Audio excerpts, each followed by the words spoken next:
Ginaganap na ngayong weekend ng Hunyo 5, 6 at 7 ang taunang Philippine Expo sa bahagi ng Ueno Park, Tokyo, Japan. Espesyal ang edisyong ito ngayong 2026 sapagkat ito ang ika-70 anibersaryo ng muling pagbabalik sa normal ng diplomasya sa pagitan ng Pilipinas at Japan. Hindi lamang mga miyembro ng Filipino community dyan at mga turista ang nakikisaya sa mga booth na inihanda ng okasyong ito, kundi may mga nagpaunlak rin na mga Japanese celebrities at kanilang mga kaibigan.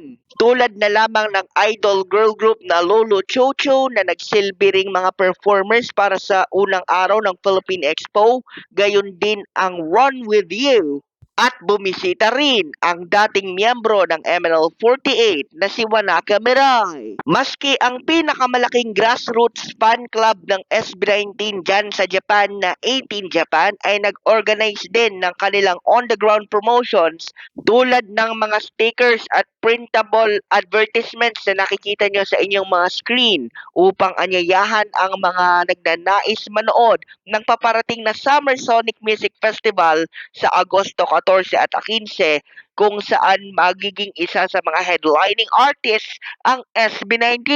Libre ang pagtungo sa Philippine Expo kaya sa mga nandidiyan na Yasumi o di kaya naman ay nag-file ng leave, sulitin nyo na ang makatikim ng adobo at iba pang mga Filipino delicacies, palitan ng ugnayan at kultura ng dalawang bansa, o gusto nyo lang talagang makisaya at magpasaya.